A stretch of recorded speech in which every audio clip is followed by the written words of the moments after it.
중국 베이징 대학교 언어학과, 일본 도쿄대학 문자연구소, 두 곳 모두 한자 연구의 최전선입니다.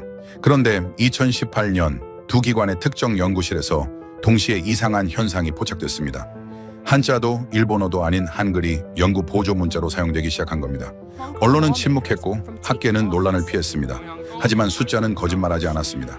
중국 내 한글 학습자 140만 명, 일본 대학 내 한글 표기 논문 연 2,300건 이상. 지금부터 한자 강국들이 한글을 선택한 충격 실화 시작합니다. 저는 베이징 소재 동아시아 문자체계 비교연구소 선임연구원입니다.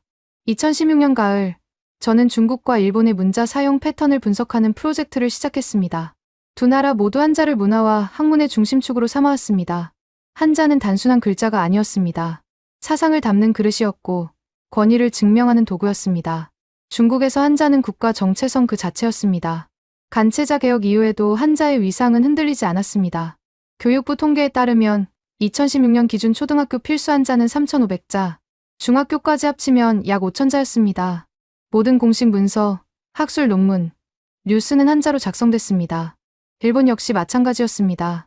상용 한자 2,136자를 기본으로 히라가나와 가타카나를 혼용하는 시스템이 확립돼 있었습니다.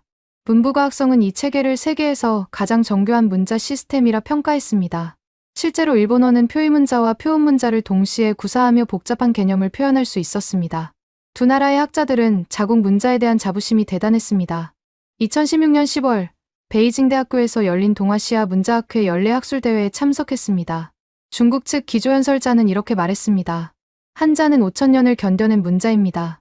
어떤 문자도 한자만큼 풍부한 의미를 담을 수 없습니다. 일본 측 발표자도 비슷한 입장이었습니다. 우리의 가나 시스템은 한자의 장점을 유지하면서도 유연성을 더했습니다. 이는 세계 어느 문자도 따라올 수 없는 구조입니다. 회의장 분위기는 확신으로 가득했습니다. 한자 중심 세계는 절대 흔들리지 않을 것처럼 보였습니다. 하지만 저는 그 무렵 작은 균열을 발견하기 시작했습니다. 베이징 대학교 도서관 4층 언어학 자료실에서였습니다. 한 대학원생이 노트북으로 논문을 작성하고 있었습니다. 화면을 지나가다 제 눈에 이상한 것이 들어왔습니다. 한자 옆에 한글이 병기돼 있었습니다. 처음엔 단순한 외국어 학습 자료라고 생각했습니다. 무슨 연구예요? 학생이 고개를 들었습니다. 물론 논문입니다. 중국어 성조 변화를 분석하는데 한자만으로는 음과 변화를 정밀하게 표기하기 어려워서요. 그래서 한글을? 네. 한글은 자음과 모음을 분리해서 조합할 수 있잖아요. 성조 표기도 별도 부호 없이 가능하고요. 기역, 니은, 디귿 같은 자음 체계가 중국어 성모 분석에 정확하게 대응됩니다. 짧은 대화였지만 제 머릿속에 질문이 생겼습니다. 한자 강국에서 왜 다른 문자가 필요한 걸까요? 그로부터 며칠 뒤 일본 도쿄대학 언어정보학과 교수와 화상회의를 했습니다. 그는 최근 일본 내한국어 학습 트렌드를 연구하고 있었습니다. 흥미로운 현상이 있습니다. 일본 학생들이 한글을 배우는 이유가 케이팝이나 드라마 때문만은 아닙니다. 그럼 뭔가요? 언어학, 특히 음성학이나 형태론 연구에서 한글을 보조도구로 쓰는 경우가 늘고 있습니다. 일본어 발음을 정밀 분석할 때 가나보다 한글이 더 유용하다는 겁니다. 특히 종성 표기에서 차이가 납니다. 가나로는 안 되나요? 히라가나와 가타카나는 음절 단위 문자입니다. 하지만 한글은 기역, 이은, 디귿, 이을, 이음 같은 개별 자음을 독립적으로 쓸 수 있죠. 음소 단위 분석이 필요할 때 한글만 한 게 없습니다. 그 순간 저는 깨달았습니다. 이건 우연이 아니라는 걸. 2017년 초 저는 중국 내 한글 사용 실태를 본격적으로 추적하기 시작했습니다. 베이징, 상하이, 광저우의 주요 대학 언어학과를 중심으로 조사를 진행했습니다. 결과는 예상 밖이었습니다. 베이징대 의문학 연구실에서만 석사 논문 12건이 한글 표기를 보조 도구로 사용하고 있었습니다. 상하이 푸단대학교 언어정보학과는 아예 한글 입력 소프트웨어를 연구실 공용 컴퓨터에 설치해뒀습니다. 일본도 마찬가지였습니다.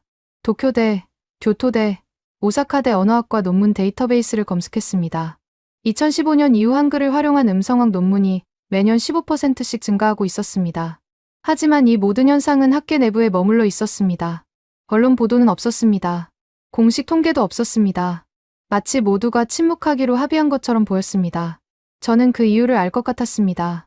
한자 강국에서 다른 문자를 인정한다는 건 단순한 학술적 선택이 아니었습니다. 그건 문화적 자존심의 문제였습니다. 2017년 봄, 저는 중국 텐센트 산하 AI 언어연구소로부터 자문 요청을 받았습니다. 음성인식 정확도를 높이고 싶습니다. 특히 방언 처리 부분에서요. 텐센트는 당시 중국 최대 메신저 플랫폼 위챗을 운영하고 있었습니다. 하루 음성 메시지 전송량이 10억 건을 넘었습니다. 문제는 성조와 방언이었습니다. 중국어는 사성 체계입니다. 같은 발음이라도 성조에 따라 의미가 완전히 달라집니다. 마마, 마마, 마마, 마마. 모두 마지만 뜻은 다릅니다. 기계가 이걸 구별해야 했습니다. 연구팀장이 화면을 보여줬습니다. 한자로 학습 데이터를 만들면 음과 정보가 누락됩니다. 병음을 쓰면 성조 표기가 복잡해지고요. 성조 부호를 추가로 입력해야 하니까요. 대안은요? 한글입니다. 기역, 니은, 디귿 같은 자음의 모음을 조합하면 중국어 음가를 정확히 표현할 수 있습니다. 성조도 받침으로 처리 가능하고요. 실제 화면에는 한자 옆에 한글이 병기돼 있었습니다. 마마, 마마으, 마마리, 마마샤. 받침으로 성조를 구분한 겁니다. 이미 테스트했나요? 6개월간 광둥어 방언 데이터로 실험했습니다. 한글 표기 방식이 병음보다 음성인식 정확도가 23% 높았습니다. 충격이었습니다. 중국 최대 IT 기업이 내부적으로 한글을 쓰고 있었던 겁니다. 그로부터 한 달 뒤, 더 놀라운 보고가 들어왔습니다. 일본 도쿄공업대학 음성합성연구실이었습니다. 그들은 인공지능 음성합성 프로젝트를 진행 중이었습니다. 목표는 자연스러운 일본어 음성을 만드는 것이었습니다. 연구실 책임자가 이메일을 보내왔습니다. 일본어 음성합성에서 가장 어려운 부분이 초금과 발음입니다. 히라가나로는 이 미묘한 차이를 데이터화하기 어렵습니다. 초금은 일본어 특유의 짧은 정지음입니다. 가쿠학교처럼 자음이 겹치는 소리죠.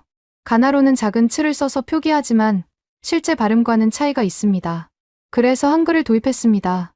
쌍기역, 쌍디귿 같은 된소리 표기가 일본어 초금 표현에 정확하게 대응됩니다. 연구팀은 한글 표기 방식으로 학습 데이터를 재구성했습니다. 결과는 명확했습니다. 음성 자연도가 34% 향상됐습니다. 저는 점점 더 깊은 질문에 빠져들었습니다. 왜 한자 강국의 첨단 기술 현장에서 한글이 선택받는 걸까요? 2017년 6월, 베이징 중관촌 소재 AI 스타트업 밀집 지역을 방문했습니다. 그곳에서 만난 한 중국인 개발자가 솔직하게 말했습니다. 한자는 의미 전달은 강하지만 소리를 정밀하게 기록하는 데는 한계가 있습니다. 병음은 로마자 기반이라 중국인 정서와 맞지 않고요. 한글은 다른가요? 한글은 자음과 모음이 독립적입니다. 기역, 이은, 디귿을 따로 떼어 쓸 수 있죠. 조합도 자유롭고요. 이게 음성 데이터 처리에 최적화된 구조입니다. 그는 화면을 확대했습니다. 중국어 단어 옆에 한글 표기가 빼곡했습니다. 우리 회사만 이러는 게 아닙니다. 바이두, 알리바바 음성팀도 내부적으로 비슷한 실험을 하고 있습니다. 저는 그 자리에서 바로 확인 작업에 들어갔습니다. 베이징, 상하이, 선전의 AI 연구소 12곳에 설문을 보냈습니다. 응답률은 낮았지만 답변은 일관됐습니다.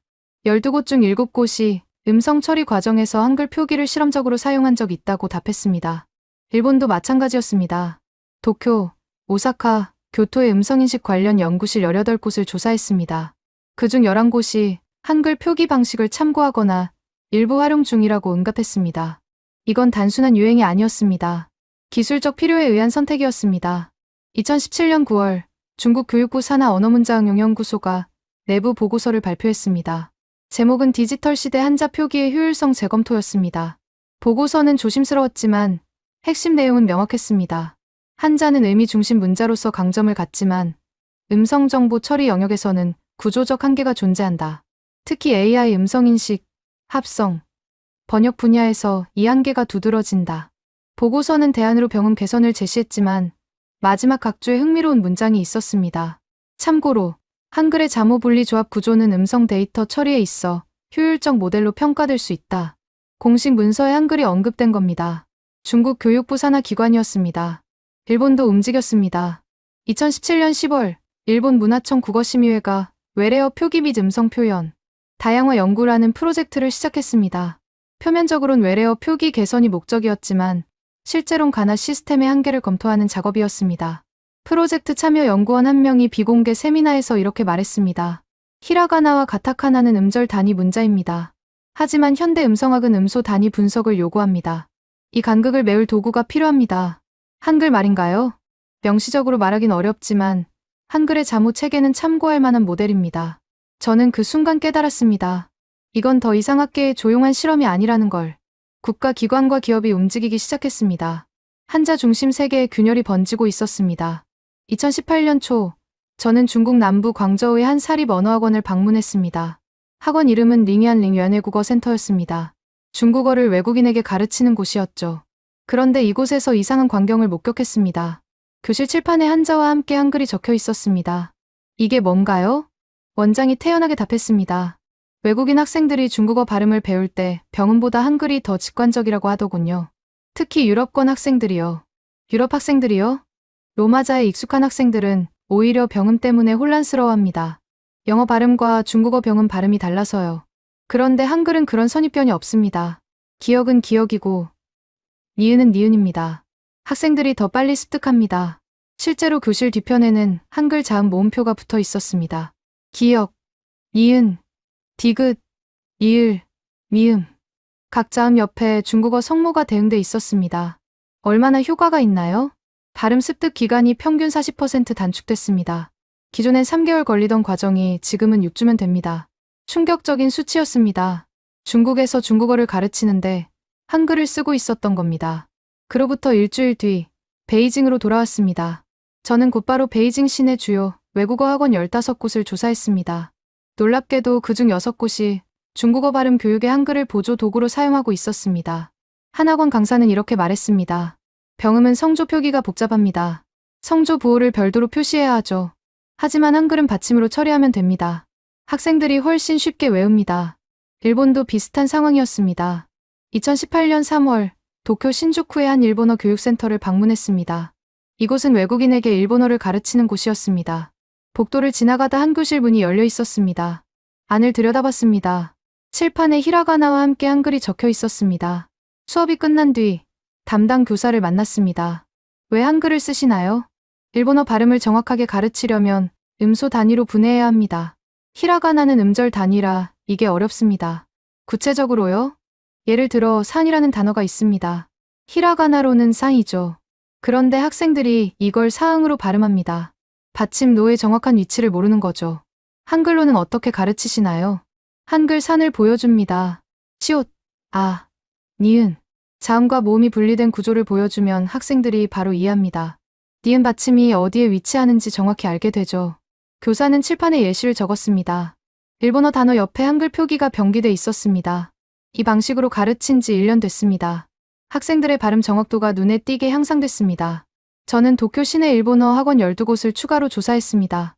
그중 5곳이 한글을 발음 교육 보조 도구로 사용하고 있었습니다. 2018년 5월, 더 놀라운 사례가 나타났습니다. 중국 상하이의 한 초등학교였습니다. 공립학교는 아니었고 국제학교도 아니었습니다. 중국인 자녀를 대상으로 하는 사립실험학교였습니다. 이 학교는 특별한 커리큘럼을 운영하고 있었습니다. 1학년 학생들에게 병음과 함께 한글을 가르쳤습니다. 정식 과목은 아니었습니다. 방과 후 특별 프로그램이었죠. 교장 선생님이 설명했습니다. 아이들이 한자를 배우기 전에 음운 인식 능력을 키워야 합니다. 병음만으로는 부족합니다. 한글의 자모 조합 원리를 배우면 아이들이 소리의 구조를 더 잘 이해합니다. 학부모 반응은요? 처음엔 의아했습니다. 왜 한국 글자를 배우냐고요. 하지만 3개월 뒤 결과를 보고 생각이 바뀌었습니다. 아이들의 발음이 또렷해졌고 한자 학습 속도도 빨라졌습니다. 실제로 이 학교 1학년 학생들의 한자 인지 속도는 일반 학교보다 25% 빨랐습니다.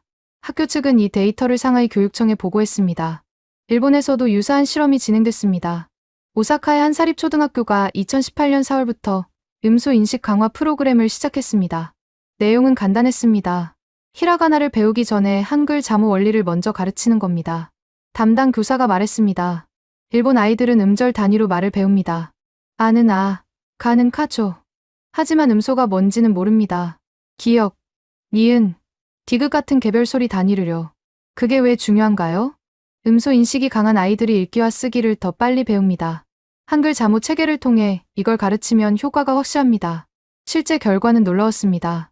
이 프로그램을 이수한 학생들은 그렇지 않은 학생들보다 히라가나 습득 속도가 30% 빠르고 가타카나 습득 속도는 35% 빨랐습니다.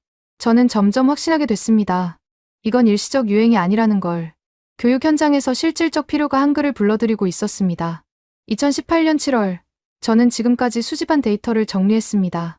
중국 외국어 학원 21곳 중 9곳이 한글 활용, 사립학교 3곳이 실험 프로그램 운영, 일본 외국어 학원 18곳 중 7곳이 한글 활용, 사립학교 2곳이 음소 인식 프로그램 운영. 숫자는 작았지만 추세는 분명했습니다. 한자 강국의 교육 현장이 조용히 변하고 있었습니다. 2018년 9월 스위스 제네바에서 열린 국제음성학회 학술대회에 참석했습니다. 세계 각국의 언어학자 1200여 명이 모였습니다. 저는 이 자리에서 예상치 못한 발표를 목격했습니다. 독일 베를린 자유대학교 음울론 연구팀이었습니다. 발표 제목은 동아시아 문자 체계의 음성 데이터 처리 효율성 비교였습니다. 연구팀장이 무대에 올랐습니다. 우리는 한자, 가나, 한글의 음성 처리 효율성을 비교했습니다.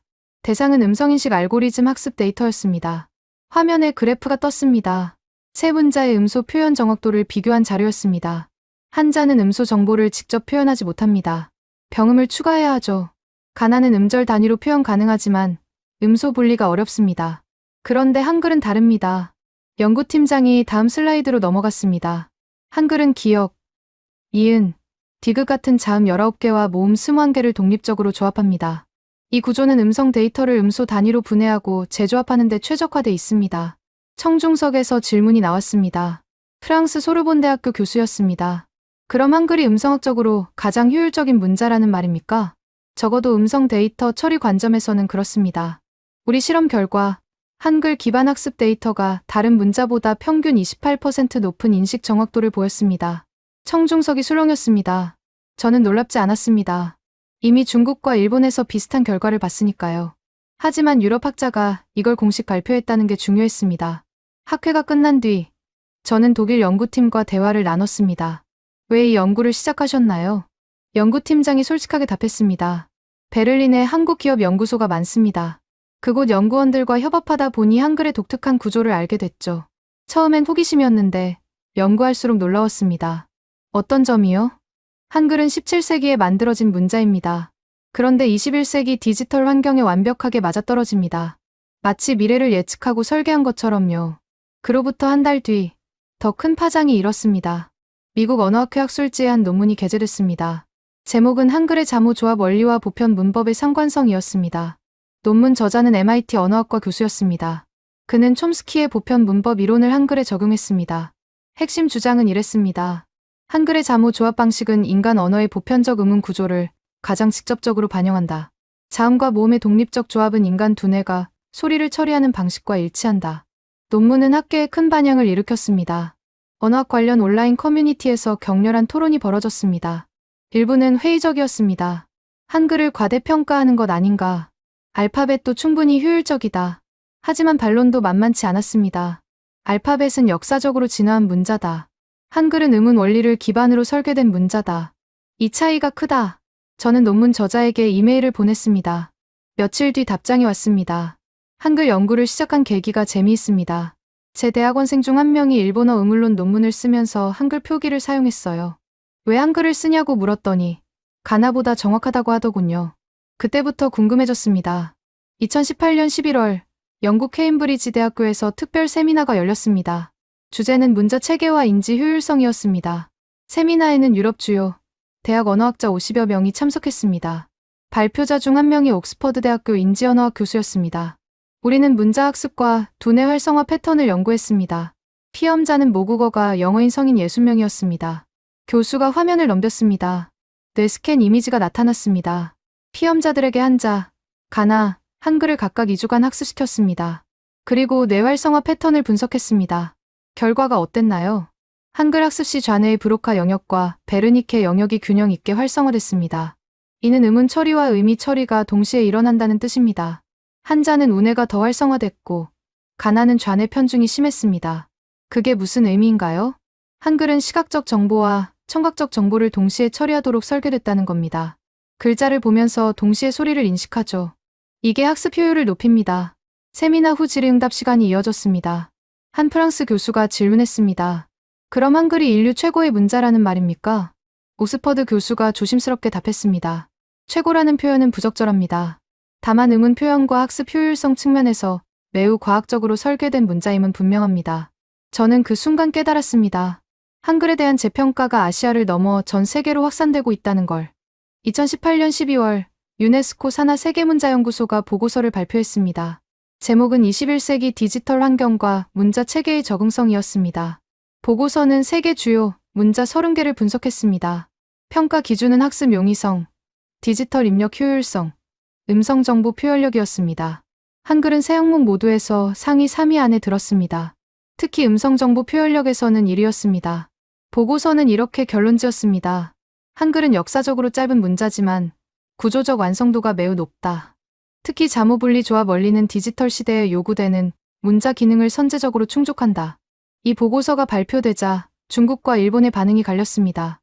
중국 언론은 침묵했습니다.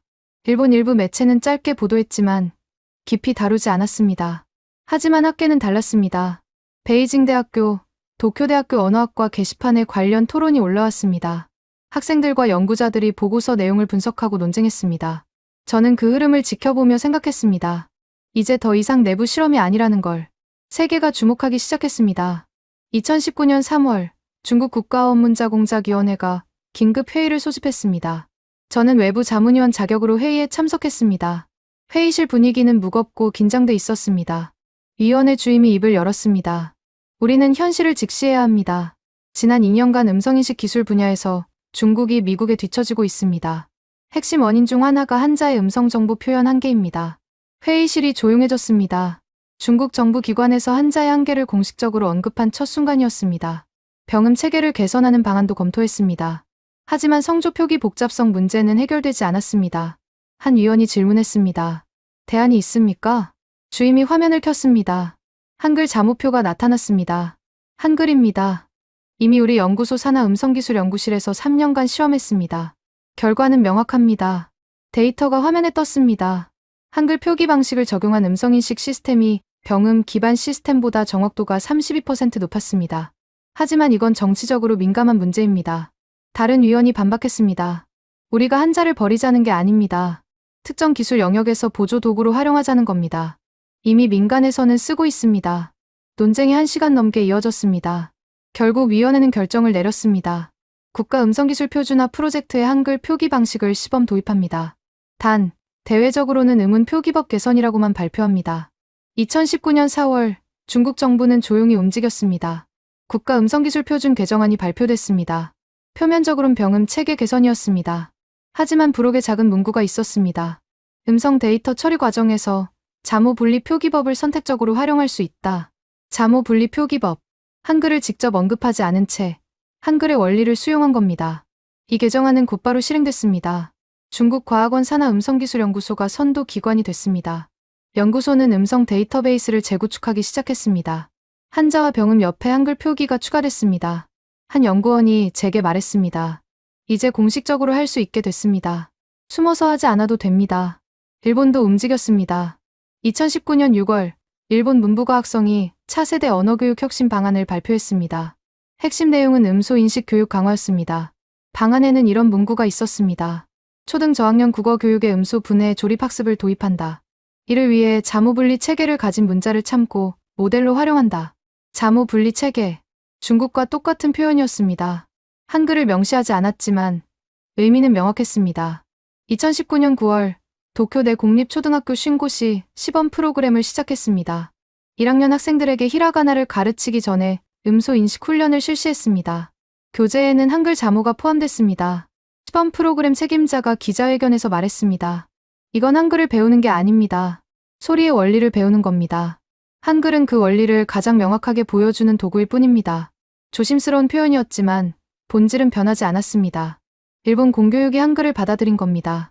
2019년 10월 더 극적인 사건이 벌어졌습니다. 중국 선전에서 국제음성기술 심포지엄이 열렸습니다. 중국, 일본, 한국, 미국, 유럽의 전문가 300여 명이 참석했습니다. 개막 기조연설에 중국과학원 원사가 나섰습니다. 우리는 오늘 역사적 발표를 합니다. 중국과 일본이 공동으로 개발한 동아시아 음성 표준 프레임워크를 소개합니다. 화면에 프레임워크 구조도가 나타났습니다. 그 중심에 한글 자모 체계가 있었습니다. 이 프레임워크는 한자, 가나, 한글의 장점을 통합합니다. 의미 표현은 한자로, 음절 처리는 가나로, 음소 분해는 한글 방식으로 처리합니다. 청중석이 수렁였습니다. 중국과 일본이 한글을 공식 기술 표준에 포함시킨 겁니다. 질의응답 시간, 한 미국 기자가 질문했습니다. 이건 한자의 패배를 인정하는 겁니까? 원사가 단호하게 답했습니다. 패배가 아닙니다. 진화입니다. 한자는 여전히 우리 문자의 중심입니다. 하지만 기술은 현실을 따라야 합니다. 한글의 구조적 우수성을 인정하는 것이 중국의 기술 경쟁력을 높입니다. 회의장이 박수로 가득 찼습니다. 그날 저녁 일본 대표단과 비공식 만찬이 있었습니다. 일본 문부과학성 국장이 조용히 말했습니다. 솔직히 말하면 이건 우리에게 쉬운 결정이 아니었습니다. 하지만 현실을 부정할 순 없었습니다. 어떤 현실인가요? 우리 아이들이 영어 발음을 배울 때 가나보다 한글을 더 선호한다는 현실입니다. 우리 기업들이 음성기술 개발할 때 한글 표기를 쓴다는 현실입니다. 이걸 더 이상 무시할 수 없었습니다. 2019년 11월 중국 교육부가 후속 조치를 발표했습니다. 2020년부터 전국 사범대학 국어교육과의 음운 표기법 과목을 신설한다. 교육 내용에는 병음, 국제음성기호, 그리고 자모분리 표기법이 포함된다. 자모분리 표기법. 이제 이 단어는 한글의 또 다른 이름이 됐습니다. 일본도 비슷한 발표를 했습니다. 2020년 교원 연수 과정에 음소인식 교육법을 추가한다. 연수 교재에는 국제표준 음소 표기 체계가 포함된다. 국제표준 음소 표기 체계. 역시 한글을 우회적으로 표현한 말이었습니다. 저는 그 모든 장면을 지켜보며 생각했습니다. 불과 3년 전만 해도 이건 상상할 수 없는 일이었습니다. 한자 강국들이 한글을 공식 체계에 포함시키다니. 하지만 현실이 됐습니다. 숫자와 데이터가 자존심을 이겼습니다. 효율성이 전통을 재정의했습니다. 2019년 12월, 저는 베이징 연구소로 돌아왔습니다. 책상 위에 중국 과학원에서 보낸 보고서가 있었습니다. 제목은 한글 표기 방식 도입 이후 음성인식 기술 성능 변화 분석이었습니다. 보고서를 펼쳤습니다. 첫 페이지에 결론이 적혀 있었습니다. 도입 8개월 경과, 음성인식 정확도 평균 37% 향상, 처리 속도 42% 개선, 오류율 29% 감소. 숫자는 거짓말하지 않았습니다. 2020년 1월 중국 최대 온라인 커뮤니티 웨이보가 폭발했습니다. 한 네티즌이 올린 게시글이 순식간에 500만 조회수를 기록했습니다. 제목은 우리 아이 교과서에 한글이 실렸다였습니다. 게시글에는 초등학교 1학년 음악 교과서 사진이 첨부돼 있었습니다. 중국어 가사 아래 한글 발음 표기가 병기돼 있었습니다. 댓글이 폭주했습니다. 이게 뭔가요? 우리 아이들이 왜 한국 글자를 배워야 합니까? 중국에 한자가 있는데 왜 다른 나라 문자를 씁니까? 교육부는 설명하십시오. 논란이 커지자 중국 교육부가 긴급 해명 자료를 냈습니다. 해당 표기는 발음 보조 도구일 뿐입니다. 한글을 배우는 것이 아니라 정확한 발음을 익히기 위한 참고 자료입니다. 하지만 논란은 가라앉지 않았습니다. 오히려 더 많은 사례가 쏟아졌습니다. 베이징의 한 학부모가 올린 글이었습니다. 우리 아이 학교 방과 후 프로그램에 음소인식 수업이 있습니다.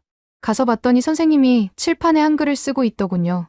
기역, 이은, 디귿이라고 가르치고 있었습니다. 상하이에서도 비슷한 제보가 올라왔습니다. 우리 조카가 영어학원 다니는데 영어 발음 교재에 한글이 가득합니다. TH 발음을 한글 쌍시옷으로 표기하더군요. 중국 언론이 움직이기 시작했습니다. 보수 성향 매체들이 비판 기사를 쏟아냈습니다. 한자의 위기인가, 문화적 굴욕인가. 5000년 한자 문명이 한글에 무릎 꿇었다. 하지만 진보 성향 매체는 달랐습니다. 기술 발전을 위한 현실적 선택. 한글 활용은 한자 부정이 아니라 보완. 중국 사회가 양분됐습니다. 2020년 2월 베이징 대학교에서 긴급 토론회가 열렸습니다. 주제는 한자와 한글, 공존은 가능한가였습니다. 토론회장은 학생과 교수 800명으로 가득 찼습니다. 찬반 양측의 격렬한 논쟁이 시작됐습니다. 반대 측 교수가 먼저 발언했습니다. 한글 사용은 문화적 정체성을 흔듭니다. 우리는 한자 문명권입니다. 한자만으로도 충분히 모든 것을 표현할 수 있습니다. 찬성 측 교수가 반박했습니다. 한자는 의미 중심 문자입니다. 하지만 21세기는 소리 정보 처리가 핵심입니다. 음성인식, 인공지능, 모두 음소 단위 처리가 필요합니다. 한자만으로는 불가능합니다. 한 학생이 손을 들었습니다. 그럼 병음을 개선하면 되지 않습니까? 찬성 측 교수가 답했습니다. 병음은 로마자 기반입니다.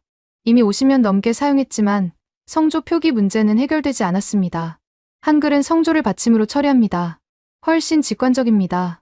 토론은 3시간 넘게 이어졌습니다. 결론은 나지 않았습니다. 하지만 분위기는 변하고 있었습니다. 일본도 비슷한 상황이었습니다.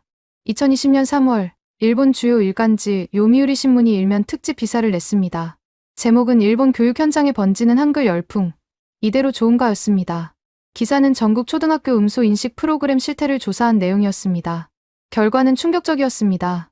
도쿄, 오사카, 나고야 등 대도시, 초등학교 중 38%가 한글 자모를 활용한 음소 교육을 실시하고 있었습니다. 기사는 비판적 논조였습니다. 일본어는 가나로 충분하다. 왜 한글이 필요한가? 이는 일본 문자의 자존심을 훼손하는 일이다. 하지만 독자 반응은 엇갈렸습니다. 온라인 댓글창이 논쟁의 장이 됐습니다. 내 아이가 그 프로그램 들었습니다. 히라가나 습득 속도가 2배 빨라졌습니다. 효과는 확실합니다. 효과가 있다고 해서 다른 나라 문자를 쓰는 게 맞습니까? 일본의 정체성은 어디로 갑니까?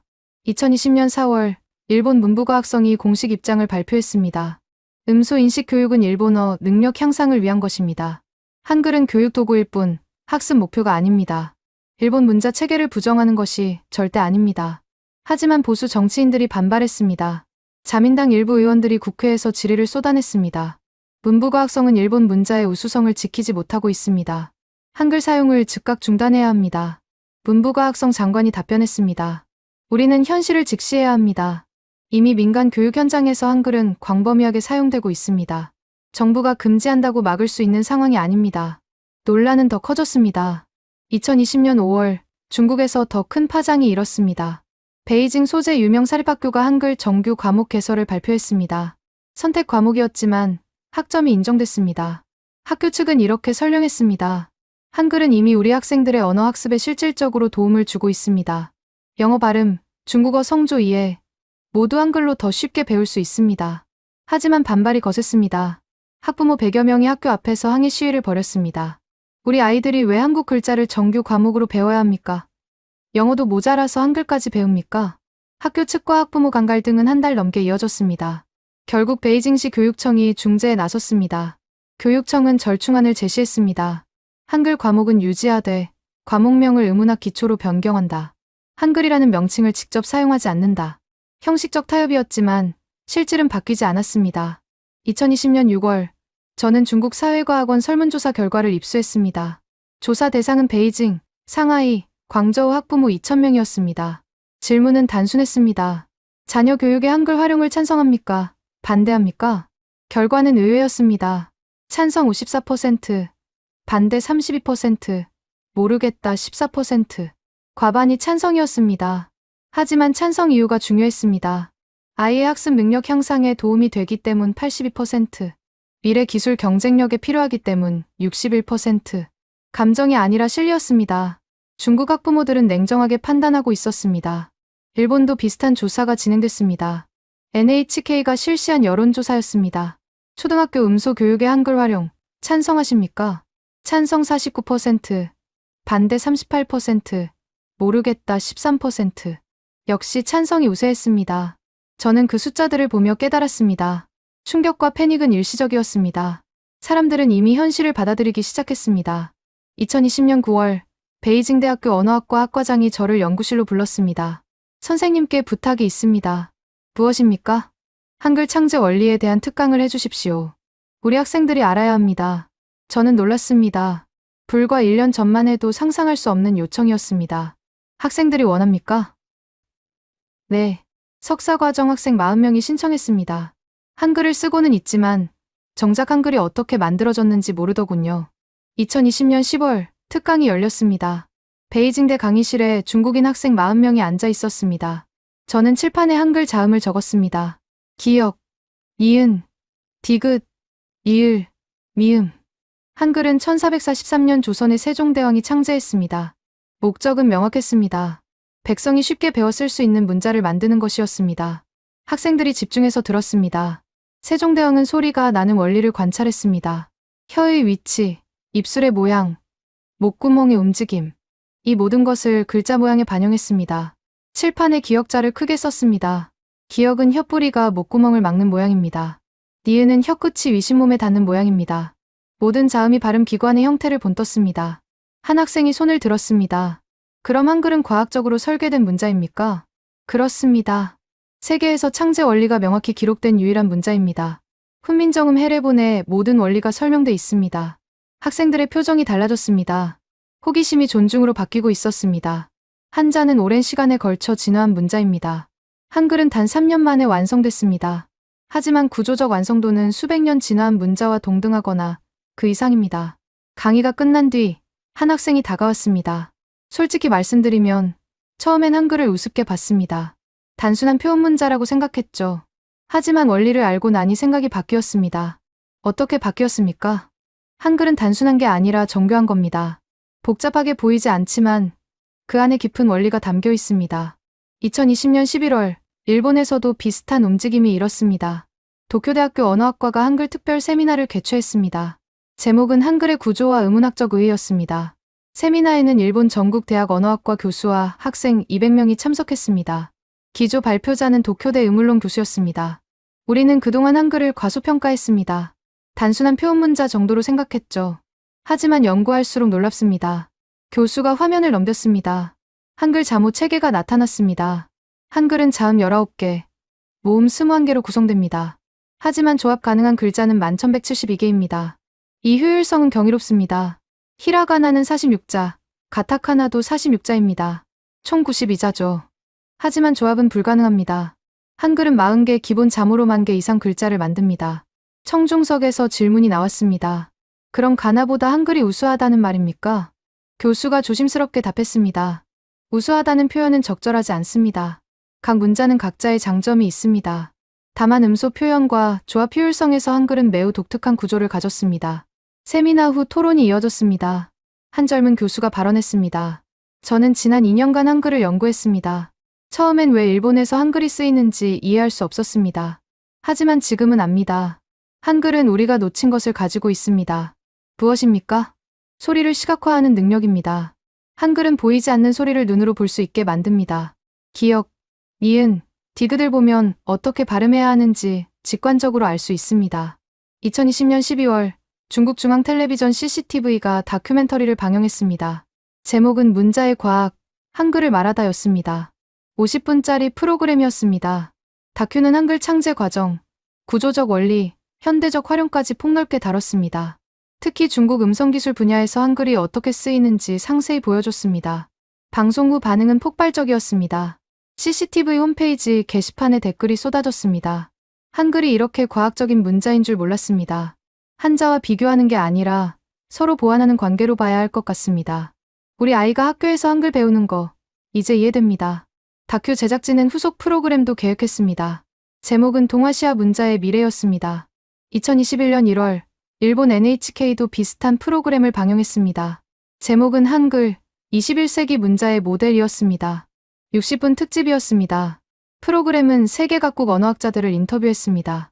미국, 영국, 독일, 프랑스 학자들이 한글의 가치를 증언했습니다. MIT 언어학 교수가 말했습니다. 한글은 인류 문자사의 걸작입니다. 의문학적 원리를 완벽하게 문자로 구현했습니다. 옥스퍼드대 교수도 등장했습니다. 알파벳은 역사의 산물입니다. 한글은 설계의 산물입니다. 이 차이가 21세기에 큰 의미를 갖습니다. 방송 후 일본 사회 분위기가 바뀌었습니다. 한글에 대한 거부감이 줄어들었습니다. 2021년 2월, 저는 상하이 한 사립학교를 방문했습니다. 1년 전 학부모 항의로 논란이 됐던 그 학교였습니다. 당시 한글 과목 개설을 반대하던 학부모들이 있었죠. 교장이 제게 말했습니다. 분위기가 완전히 바뀌었습니다. 이제 학부모들이 먼저 한글 수업 확대를 요청합니다. 어떻게 바뀐 겁니까? 아이들의 변화를 직접 봤기 때문입니다. 한글을 배운 아이들이 영어 발음이 좋아지고 중국어 성조 구분이 정확해졌습니다. 숫자가 증명했습니다. 실제로 그 학교 한글 선택 과목 수강생은 1년 사이 80명에서 240명으로 늘었습니다. 저는 그 순간 깨달았습니다. 반성이 존중으로 바뀌고 있다는 걸. 충격과 거부에서 이해와 수용으로 넘어가고 있다는 걸. 한글은 더 이상 왜곡 문자가 아니었습니다. 함께 쓰는 도구가 되고 있었습니다. 2021년 6월 서울에서 역사적인 회의가 열렸습니다. 한중일 문자정보화 협력 포럼이었습니다. 세 나라 언어학자, 교육 관계자, 기술 전문가 500명이 모였습니다. 저도 중국 대표단의 일원으로 참석했습니다. 개막식에서 한국문화체육관광부 장관이 환영사를 했습니다. 오늘 우리는 새로운 역사를 씁니다. 동아시아 문자가 경쟁이 아닌 협력으로 나아갑니다. 중국 교육부 부부장이 답사를 했습니다. 한글의 가치를 인정하는 것은 한자를 포기하는 것이 아닙니다. 각 문자의 강점을 살려 함께 발전하는 겁니다. 일본 문부과학성 차관도 발언했습니다. 우리는 지난 3년간 많은 것을 배웠습니다. 가나와 한글은 서로를 배제하지 않습니다. 오히려 서로를 강화합니다. 본회의가 시작됐습니다. 첫 번째 의제는 동아시아 통합 음성 표준 프레임워크 구축이었습니다. 중국 과학원 연구원이 발표했습니다. 우리는 3년간 실험 결과를 바탕으로 통합 프레임워크를 설계했습니다. 핵심은 3층 구조입니다. 화면에 구조도가 나타났습니다. 첫 번째 층, 의미층입니다. 한자가 담당합니다. 두 번째 층, 음절층입니다. 가나가 담당합니다. 세 번째 층, 음소층입니다. 한글이 담당합니다. 각 층은 독립적이면서도 연결됩니다. 한자로 의미를 표현하고, 가나로 음절을 처리하고, 한글로 음소를 분해합니다. 세 문자가 유기적으로 작동합니다. 일본 측 연구원이 보충 설명을 했습니다. 실제 적용 사례를 보여드리겠습니다. 일본어 교육용 소프트웨어입니다. 화면에 프로그램이 떴습니다. 일본어 단어가 표시되고 그 아래 히라가나, 다시 그 아래 한글이 병기돼 있었습니다. 학생들은 한자로 의미를 파악하고 히라가나로 읽는 법을 배우고 한글로 정확한 발음을 익힙니다. 학습 효율이 62% 향상됐습니다. 한국 측 발표자가 나섰습니다. 국립국어원 연구관이었습니다. 한글은 원래 한국어를 위해 만들어졌습니다. 하지만 구조적 보편성 때문에 다른 언어에도 적용 가능합니다. 우리는 지난 2년간 중국, 일본과 협력해 한글 기반 동아시아 음소 표기 체계를 개발했습니다. 중국어 성조, 일본어 초금, 한국어 경음을 모두 표현할 수 있습니다. 화면에 표기 체계가 나타났습니다. 한글 자모를 활용해 세 나라 언어의 미묘한 발음 차이까지 정밀하게 표기한 시스템이었습니다. 청중석에서 박수가 터졌습니다. 2021년 9월, 세 나라는 공동 선언문을 발표했습니다. 제목은 동아시아 문자 협력 서울 선언이었습니다. 주요 내용은 5가지였습니다. 첫째, 한자, 가나, 한글의 상호 보완적 관계를 인정한다. 둘째, 음성기술 표준화에서 한글 음소 체계를 공동 활용한다. 셋째, 언어교육에서 문자 간 협력 모델을 개발한다. 넷째, 디지털 문자 정보 처리 기술을 공동 연구한다. 다섯째, 동아시아 문자 협력 상설 기구를 설립한다. 선언문 발표 후 중국인민일보가 일면 사설을 실었습니다. 이것은 패배가 아니라 진화다. 한자 문명은 여전히 강하다. 다만 우리는 더 현명해졌다. 필요한 것을 받아들일 줄 아는 지혜를 얻었다. 일본 아사히 신문도 사설을 냈습니다. 가나와 한글은 적이 아니다. 동반자다. 일본어의 미래는 베타가 아니라 포용에 있다. 2021년 12월 구체적인 협력 프로젝트들이 시작됐습니다. 첫 번째 프로젝트는 공동 교육 플랫폼이었습니다. 세 나라가 함께 개발한 언어 학습 앱이 출시됐습니다. 이름은 이스트아시아 랭귀지 브리지였습니다. 앱은 한자, 가나, 한글을 통합적으로 가르쳤습니다. 중국인이 일본어를 배울 때, 일본인이 중국어를 배울 때 한글이 가교 역할을 했습니다. 출시 3개월 만에 다운로드 수가 500만을 넘었습니다. 두 번째 프로젝트는 음성인식 공동 연구였습니다. 세 나라 연구소가 합작해 동아시아 음성인식 엔진을 개발했습니다. 한글 음소 체계를 핵심으로 중국어, 일본어, 한국어를 동시에 처리하는 시스템이었습니다. 기존 시스템보다 인식 정확도가 평균 43% 향상됐습니다. 세 번째 프로젝트는 교사 교류였습니다. 중국, 일본, 한국의 언어 교사들이 상호 방문하며 교육 방법을 공유했습니다. 특히 한글을 활용한 발음 교육법이 핵심 주제였습니다. 2021년 참가 교사는 300명이었습니다. 2022년엔 800명으로 늘었습니다. 2022년 3월, 저는 베이징 연구소에서 최종 보고서를 작성했습니다. 제목은 한자 강국의 한글 수용, 5년간의 여정이었습니다. 보고서에는 명확한 숫자들이 담겼습니다. 중국 음성기술 분야 한글 활용률 73%, 언어 교육 현장 적용률 45%, 일본 음성기술 분야 한글 활용률 68%, 언어 교육 현장 적용률 41%, 5년 전만 해도 0%였던 숫자들이었습니다. 보고서 결론부에 저는 이렇게 썼습니다. 이것은 한글의 승리가 아니다. 한자의 패배도 아니다. 이것은 현실을 직시한 결과다. 각 문자는 각자의 영역에서 최선이다. 의미 전달엔 한자가, 음절 처리엔 가나가, 음소 분해엔 한글이 강하다. 우리는 이 사실을 인정했을 뿐이다. 중요한 것은 오만을 버린 용기였다. 우리는 한자만으로 모든 것을 할 수 있다고 믿었다. 하지만 디지털 시대는 다른 능력을 요구했다. 우리는 필요를 인정했고 해결책을 찾았다. 그 해결책이 한글이었다. 앞으로 동아시아 문자들은 경쟁하지 않을 것이다.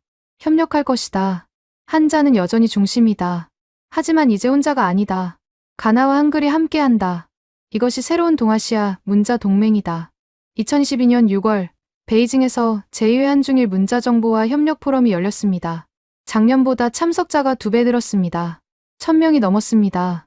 폐막식에서 세 나라 대표가 공동 선언을 낭독했습니다. 우리는 과거의 오만을 반성했습니다. 우리는 현실의 필요를 인정했습니다. 우리는 상대의 강점을 존중했습니다. 이제 우리는 함께 나아갑니다. 한자, 가나, 한글. 세 문자는 이제 하나의 생태계를 이룹니다. 경쟁이 아닌 공존, 배제가 아닌 포용. 이것이 21세기 동아시아 문자의 미래입니다. 회의장이 기립박수로 가득 찼습니다. 저는 그 박수 소리를 들으며 생각했습니다. 6년 전 베이징대 도서관에서 처음 한글을 본 대학원생. 그때는 아무도 몰랐습니다. 그 작은 발견이 여기까지 올 줄은. 한글은 더 이상 한국만의 문자가 아니었습니다. 동아시아가 함께 쓰는 도구가 됐습니다. 그리고 세계가 주목하는 표준이 되고 있었습니다.